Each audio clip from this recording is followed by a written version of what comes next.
Hello welcome to my continue income channel. आज हम इस वीडियो में बात करने वाले हैं यूपी स्कॉलरशिप की एनपीसीआई सत्यापन नहीं हो पा रही है, जिसकी वजह से छात्र बहुत ही परेशान हैं।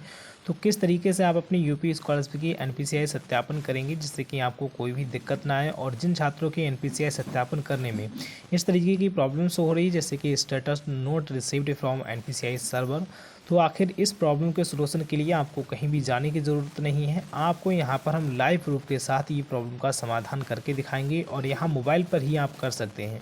और जब तक आप ये काम नहीं करेंगे, जब तक आपका जो एनपीसीआई सत्यापन है वो नहीं हो पाएगा। लेकिन कुछ छात्रों को पता नहीं है, जिसकी वजह से वो बार बार एक एक दो दिन रुक रुक कर ट्राई कर रहे हैं, लेकिन उनका नहीं हो रहा है। नहीं होगा जब तक कि आप अपना पूरा कार्य एनपीसीआई की ऑफिशियल साइट पर नहीं कर लेते।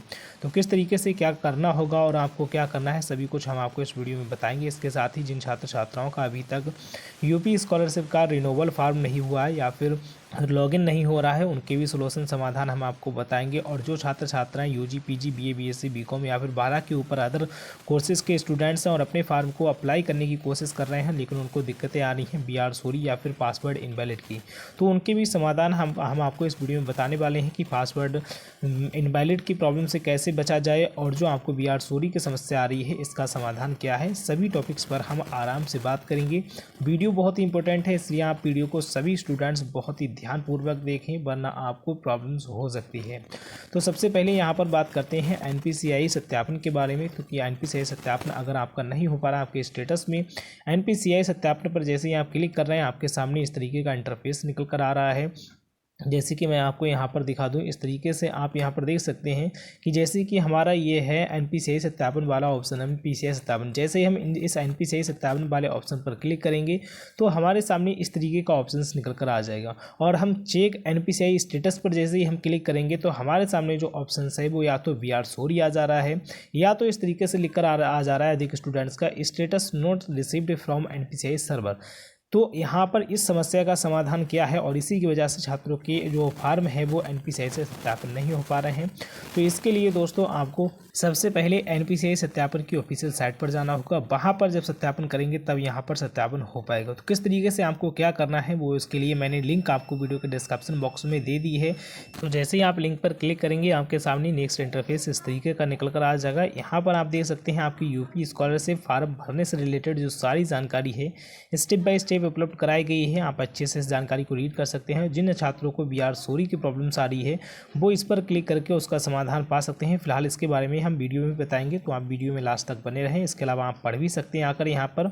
और यहाँ पर आप किस तरीके से अपने फार्म को अप्लाई करेंगे, भरेंगे, सारा फुल डिटेल्स वाइज प्रोसेस यहाँ पर बताया गया है। अलग अलग स्टूडेंट्स की अलग अलग लिंक्स यहाँ पर दी गई हैं। फ्रेश की अलग है, नोबल की अलग है।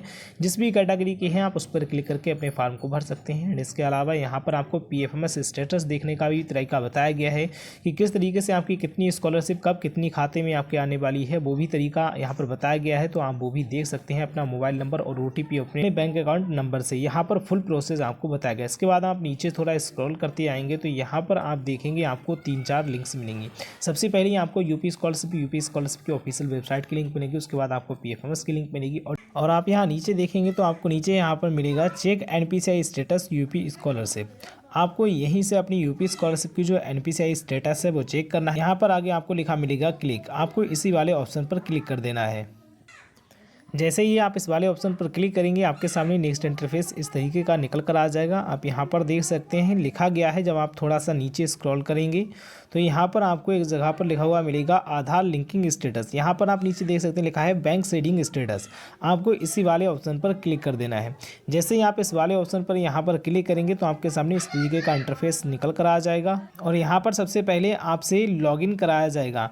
यहाँ पर आप एक लॉगिन का ऑप्शन देख रहे हैं, आपको इसी लॉगिन वाले ऑप्शन पर क्लिक कर देना है। और जैसे आप लॉगिन वाले ऑप्शन पर क्लिक करेंगे आपके सामने नेक्स्ट इंटरफेस इस तरीके का निकल कर आ जाएगा।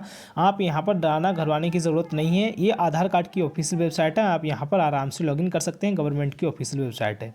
यहाँ पर आपको सबसे पहले अपना आधार कार्ड नंबर डालना है। उसके बाद आपको यहाँ पर ये कैप्चा कोड डालकर सेंड ओटीपी पर क्लिक कर देना है और आपके आधार कार्ड पर जो भी मोबाइल नंबर रजिस्टर्ड होगा उस पर ओटीपी जाएगा, वो ओटीपी आपको यहाँ पर डाल देना है और लॉगिन वाले ऑप्शन पर क्लिक कर देना है। जैसे ही आप लॉगिन करेंगे तो आपके सामने नेक्स्ट इंटरफेस इस तरीके से निकल के आ जाएगा। यहाँ पर आप देख रहे होंगे आपकी जो प्रोफाइल है, आपके आधार कार्ड पर जो भी फ़ोटो है वो यहाँ पर शो हो जाएगा। आपका यहाँ पर आधार कार्ड से लॉगिन हो जाएंगे।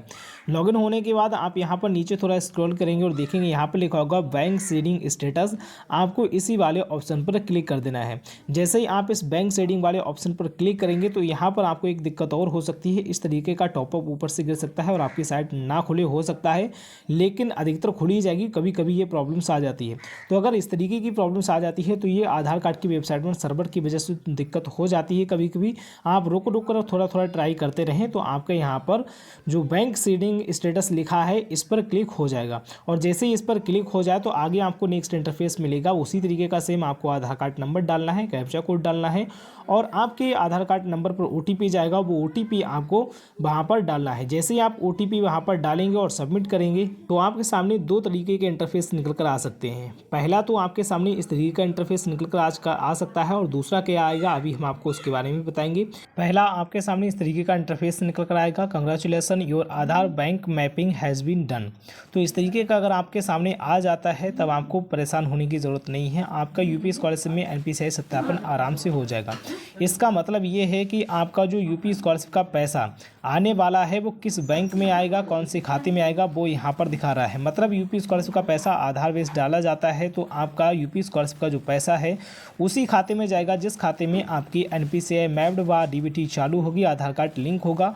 और यहाँ पर आपको वही स्टेटस दिखाएगा जिस बैंक में आपका आधार कार्ड लिंक और DBT चालू NPCI मैप्ड होगा, उस बैंक का नाम शो हो रहा होगा और यहाँ पर एक्टिवेट आ रहा होगा और यहाँ पर डेट आपकी दिखा रही होगी, आधार कार्ड नंबर भी दिखा रहा होगा। अगर जिस भी स्टूडेंट का इस तरीके का दिखाता है तो उसका यूपी स्कॉलरशिप में NPCI सत्यापन होने में प्रॉब्लम्स नहीं होगी, आराम से हो जाएगा। अगर होती भी है तो आप बार बार ट्राई करते रहें और आप किसी भी समय यूपी स्कॉलरशिप का आपका NPCI सत्यापन हो जाएगा। लेकिन दूसरा यहाँ पर स्टेटस निकल कर आता है, वो मेरे पास है नहीं लेकिन मैं आपको बता देता हूँ। दूसरा स्टेटस वो आता है, यहाँ पर जो एक्टिवेट लेकर आ रहा है यहाँ पर दिखाता है डीएक्टिवेट और यहाँ पर आपकी कोई भी बैंक शो नहीं होती है। वहाँ पर बताता है कि आपका आधार कार्ड किसी भी बैंक से सीडिंग नहीं है। यहाँ पर जो बैंक सीडिंग स्टेटस है वो डीएक्टिवेट दिखाएगा और किसी भी बैंक का आपका नाम शो नहीं होगा।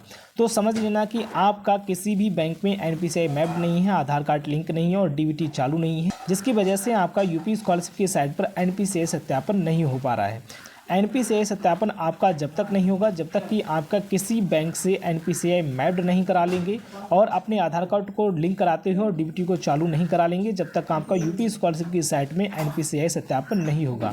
तो अगर आपका डीएक्टिवेट यहाँ पर लेकर आ जाता है तो इसके लिए आपको अपनी उस बैंक में जाना है जिस बैंक का खाता आपने अपनी यूपी स्कॉलरशिप में लगाया है, जिस बैंक में आप अपना पैसा लेना चाहते हैं उस बैंक में आपको जाना है। वहाँ पर जाने के बाद आपको वहाँ पर कहना है कि हमारे खाते पर हमारी NPCI मैप्ड कर दो, आधार कार्ड को लिंक करते हुए DBT को चालू कर दो, जिसकी वजह से हमारा यूपी स्कॉलरशिप का NPCI सत्यापन नहीं हो पा रहा है और हमारा यूपी स्कॉलरशिप का पैसा भी नहीं आएगा। अगर हमारी NPCI मैप्ड नहीं हुई तो आपसे हो सकता है बैंक वाले कहीं कहीं फार्म भरवा सकते हैं, तो आप फार्म के माध्यम से अपना एप्लीकेशन दे सकते हैं बैंक में। इसके अलावा कुछ बैंक्स में बस आप अपनी किताब देंगे और आप उनसे कहेंगे तो आपके खाते पर NPCI मैप्ड कर देंगे आपका, जब आप अपना आधार कार्ड उन्हें देंगे तो उसके बाद आपको लगभग 48 से 72 घंटे लग जाते हैं बैंक में NPCI मैप्ड होते होते। इससे पहले भी किसी भी समय हो सकती है जब आप अपना बैंक में NPCI मैप्ड कराने के लिए जाएंगे। और जब आप अपनी बैंक में NPCI मैप्ड करा के आ जाएं उसके बाद आपको फिर से इसी तरीके से चेक करना है, अपने आधार कार्ड डाल के अपनी बैंक की NPCI मैपिंग को देखना है, आपको अपने बैंक सीडिंग स्टेटस को देखना है। अगर आपके स्टेटस में फिर बाद में इस तरीके से लिख कर आने लगता है congratulation your bank mapping has been done और एक्टिवेट लिख कर आने लगता है तो समझ लो कि आपकी बैंक से आपका जो आधार कार्ड लिंकिंग है, NPCI मैपिंग है, वो हो चुका है।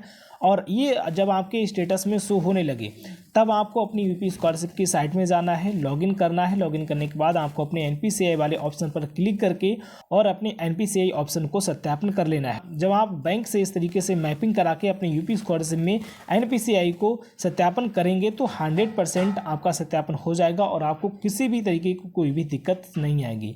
यही दिक्कत है जो छात्रों को बहुत ज़्यादा परेशान कर रही है, लेकिन छात्र बार बार यूपी स्कॉलरशिप की साइट में ही कोशिश कर रहे हैं लेकिन बैंक में जाकर अपनी NPCI को मैप्ड नहीं करा रहे हैं या फिर यूपी स्कॉलरशिप की एनपीसीआई आधार सीडिंग स्टेटस ऑनलाइन चेक नहीं कर रहे हैं और परेशान हो रहे हैं, तो आपको कुछ नहीं करना, आपकी एनपीसीआई मैप नहीं हो रही है। सिंपली आपको जो लिंक नीचे डिस्क्रिप्शन में दी गई है उस पर जाना है। इस तरीके से आपको सेम प्रोसेस के साथ अपने बैंक की आधार स्टेटस सीडिंग को चेक करना है। अगर इस तरीके का नहीं आता है तब आपको अपनी बैंक में जाकर अपनी एनपीसीआई को मैप करा लेना है। 48 से 72 घंटे में आपको फिर से चेक करना है और जब एक्टिवेट लिखकर आ जाए तब आपको अपना एनपीसीआई सत्यापन यूपी स्कॉलरशिप के साइट में कर लेना है और आपको कोई भी दिक्कत नहीं होगी। और अगर आप बैंक में जाकर अपनी एनपीसीआई मैप करा चुके हैं लेकिन फिर भी आपका स्टेटस इस तरीके का शो नहीं हो रहा है, तो हो सकता है आपके बैंक वालों ने एनपीसीआई मैप ना करी हो। आप फिर से जाकर उनसे रिक्वेस्ट करें और अपनी एनपीसीआई को मैप कराएं।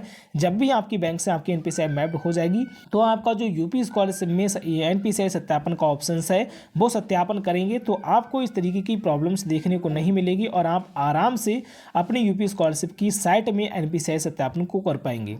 अगर इसके अलावा आपको कुछ भी प्रॉब्लम्स है, कुछ समझ में नहीं आया, कोई दिक्कत आती है तो वो आप हमें कमेंट बॉक्स में बता सकते हैं, टेलीग्राम चैनल पर बता सकते हैं या फिर व्हाट्सएप चैनल पर बता सकते हैं। सबकी लिंक आपको वीडियो के डिस्क्रिप्शन बॉक्स में मिल जाएगी और कमेंट बॉक्स में आप हमें अपना कमेंट्स जरूर दें। उसके बाद अब बात करते हैं उन स्टूडेंट्स के बारे में जो स्टूडेंट्स अपनी यूपी स्कॉलरशिप का लॉगिन नहीं कर पा रहे हैं, फॉर्म अप्लाई नहीं कर पा रहे हैं, रिनोवल नहीं कर पा रहे हैं। जैसे कि अधिकतर स्टूडेंट्स जो 12 से ऊपर के हैं, BA BSc BCom MA MSc MCom UG PG diploma courses सभी स्टूडेंट्स, और अपने पासवर्ड को फॉरगेट नहीं कर पा रहे हैं, तो उसके लिए क्या समाधान है, किस तरीके से कर पाएंगे, मैंने लिंक वीडियो के डिस्क्रिप्शन बॉक्स में दे दी है। उस लिंक पर आपको क्लिक करना है तो आपके सामने यहाँ पर वही वेबसाइट निकल कर आ जाएगी। आप चाहें तो इसे अच्छे से रीड कर सकते हैं। इसके बाद आप नीचे जब स्क्रॉल करते हुए आएंगे तो यहाँ पर आपको एक ऑप्शंस मिलेगा। यहाँ पर आप देख सकते हैं, थोड़ा नीचे स्क्रॉल करते हैं, यहाँ पर आप देख सकते हैं यूपी स्कॉलरशिप स्टेटस। आपको इसी वाले ऑप्शन पर आगे क्लिक कर देना है। जैसे ही आप क्लिक करेंगे तो आपको यहाँ पर रिडायरेक्ट कर दिया जाएगा यूपी स्कॉलरशिप की ऑफिशियल वेबसाइट पर। यहाँ पर आने के बाद आप जब देखेंगे 3 डॉट पर क्लिक करेंगे और यहाँ पर स्टूडेंट वाले ऑप्शन पर हम क्लिक करके दिखाते हैं। जैसे कि मैंने स्टूडेंट वाले ऑप्शन पर क्लिक किया एंड इसके बाद हमारे सामने ऑप्शंस निकल कर आ जाते हैं रजिस्ट्रेशन, फ्रेश लॉगिन और रिनोवल का। तो यहाँ पर हम फ्रेश लॉगिन वाले ऑप्शन पर जैसे ही क्लिक करते हैं यहाँ पर हमारे सामने आता है इंटरमीडिएट और पोस्ट मैट्रिक अदर दिन। तो हम पोस्ट मैट्रिक अदर दिन वाले ऑप्शन पर क्लिक करेंगे क्योंकि हमें यहाँ पर आपको यूपी स्कॉलरशिप का फॉर्म लॉगिन करके दिखाना है और पासवर्ड फॉरगेट का सोल्यूशन आपको बताना है किस तरीके से आप अपने पासवर्ड को फॉरगेट करेंगे। यहाँ पर आपको क्लिक कर देना है पोस्ट मैट्रिक वाले स्टूडेंट ऑप्शन पर। यहाँ पर आप देख सकते हैं यूपी स्कॉलरशिप की जो BR सॉरी की प्रॉब्लम्स आ रही है, पासवर्ड इनवैलिड की प्रॉब्लम्स आ रही है, उसका समाधान यहाँ पर क्या है। जैसे ही आप यहाँ पर देखेंगे तो यहाँ पर लिखा हुआ आ रहा है यूपी स्कॉलरशिप 22-23 और आपने अभी यूपी स्कॉलरशिप 23-24 के लिए फार्म भर रहे हैं। आपका फार्म जो है वो यूपी स्कॉलरशिप 23-24 के लिए पासवर्ड काम करेगा, इसीलिए यहाँ पर आपको पासवर्ड इनवैलिड की प्रॉब्लम्स आएगी क्योंकि आपका पासवर्ड 2023-24 के लिए और यहाँ पर आपको 22-23 का ऑप्शन अभी भी दिखा रहा है। अभी आपकी जो साइट है 12 से ऊपर के जो स्टूडेंट्स हैं उनकी 2023-24 के लिए तैयार नहीं हुई है। तैयार कब होगी उसका हम लाइव प्रूफ अभी हम आपको दिखाएंगे। आप यहाँ पर देख सकते हैं इस तरीके का ऑप्शन आता है, तो यहाँ पर आप अभी लॉगिन नहीं कर सकते।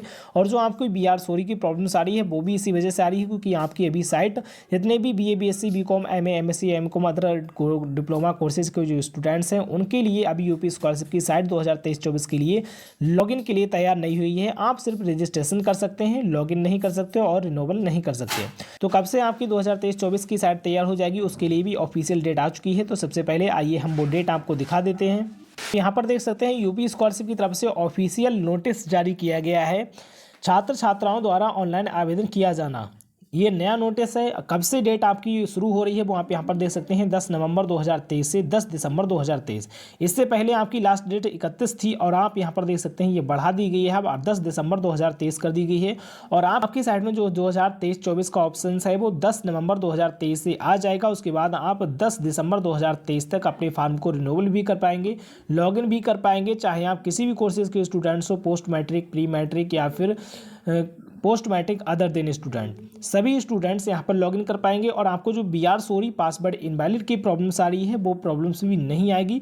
प्रॉब्लम्स आपको BR सॉरी और पासवर्ड इनवैलिड की इसीलिए आ रही है क्योंकि आपकी अभी साइट 2023-24 के लिए लॉगिन के लिए रेडी नहीं हुई है, चालू नहीं हुई है। आप सिर्फ रजिस्ट्रेशन कर सकते हैं जितने भी इंटरमीडिएट और पोस्ट मैट्रिक अदर देन के स्टूडेंट्स हैं। तो आप 10 नवंबर तक का थोड़ा वेट करिए एंड इसके बाद आपका कोई क्वेश्चन है तो आप हमें कमेंट बॉक्स में बताइए और इस वीडियो को ज़्यादा से ज़्यादा लाइक शेयर कमेंट करें और हमारे चैनल को सब्सक्राइब आप करें। यूपी स्कॉलरशिप की हर अपडेट आपको यहाँ पर मिलती रहेगी, स्टेप बाय स्टेप सारे प्रोसेस एंड यूपी स्कॉलरशिप से आने वाली समस्याओं के सारे सोल्यूशन आपको यही मिलेंगे। थैंक यू सो मच, मिलते हैं एक नेक्स्ट वीडियो में अच्छी जानकारी के साथ।